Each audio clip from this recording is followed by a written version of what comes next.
Всім привіт! Вітаю вас на каналі Хендмейд майстерні Наталі. Сьогодні хочу зробити ось таку заколочку на уточці.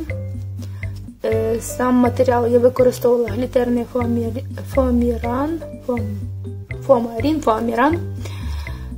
калинка декоративна в мене і серединка. Ось. Діаметр моєї квіточки 7,5 см. Нічого складного, робиться все дуже просто. Приступаємо. Нам знадобляться ось такі трикутнички, які я робила із квадрату 5 на 5 см. На одну квіточку 7 трикутничків. І ось такі прямокутнички шириною 1,3 на 1,4 см.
Калинка, скручуємо на 3 штучки, 2 листочка довільної форми, фетровий диск діаметром 4 см, серединка 1,5 і уточка довжиною 5,5 см.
Ось такі заколочки в мене вийшли. Кому сподобався мій майстер-клас, ставте лайки та підписуйтесь на мій канал. Не забувайте про дзвіночок, щоб бути в курсі всіх наших нових відео. Всім па-па! До нових зустрічей!